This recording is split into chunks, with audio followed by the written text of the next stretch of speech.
All. இன்னைக்கு இஃப்தார் snacks ரெசிபியோட ஒரு குட்டி ஸ்டோரி பார்க்கலாமா?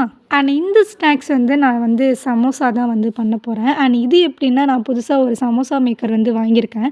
ஸோ அதில் பண்ணலாமே அப்படின்னு சொல்லிட்டு இன்றைக்கி நான் வந்து அதில் தான் ட்ரை பண்ணியிருந்தேன். அண்ட் இன்றைக்கி நான் வந்து ஸ்டஃபிங்காக ஆனியன் சமோசா பண்ணலாமே அப்படின்னு சொல்லிட்டு தான் நான் வந்து பிளான் பண்ணியிருந்தேன். ஸோ அதுக்காக இங்கே வந்து ஸ்டஃபிங் வந்து ரெடி பண்ணிக்கிட்டேன். அண்ட் ரொம்ப பெருசாலாம் இல்லை, ஜஸ்ட்டு ஆனியன், மஞ்சத்தூள் அண்ட் அதுக்கப்புறமா சிக்கன் மசாலா இது மூணுத்தையுமே வச்சு தான் நான் வந்து அன்றைக்கான ஸ்டஃபிங் வந்து ரெடி பண்ணியிருந்தேன்.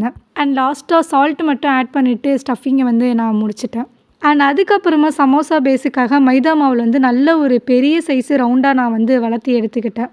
அண்ட் இதுதான் நான் அன்றைக்கி ஆர்டர் பண்ண சமோசா மேக்கர். அண்ட் இது வந்து வருமா வராதா அப்படிங்கிற ஒரு டவுட்லேயே தான் நான் வந்து பண்ணிக்கிட்டு இருந்தேன். அண்ட் ஃபஸ்ட்டு லேயராக நான் பண்ணி வச்சுருந்த மாவு வந்து அதில் வச்சுட்டேன். அண்ட் எல்லா பக்கமே கவர் ஆகிற மாதிரி தான் நான் வந்து ஒரு பெரிய சைஸாக நான் வந்து வளர்த்தி வச்சுருந்தேன். அண்ட் அதுக்கப்புறமா நான் பண்ணி வச்சுருந்த ஸ்டஃபிங் எல்லாமே அதில் வந்து கொஞ்சம் கொஞ்சமாக அப்ளை பண்ணியிருந்தேன்.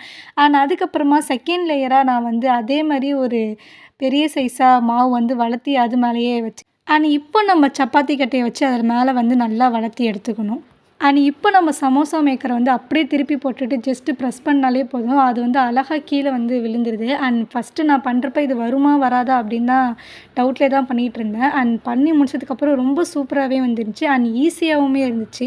ஒரே டைமில் வந்து ஒரு 20 கிட்ட பண்ணுற மாரி இருந்துச்சு. அண்ட் ரொம்ப டேஸ்ட்டுமே வந்து ரொம்ப சூப்பராகவே இருந்துச்சு. அண்ட் இதை நீங்கள் ட்ரை பண்ணி பார்த்துட்டு எப்படி இருந்துச்சுன்னு சொல்லிட்டு கமெண்ட் பண்ணுங்கள். அண்ட் இதேமாரி நான் உங்களை இன்னும் ஒரு குட்டி ஸ்டோரியில் மீட் பண்ணுறேன். Bye guys.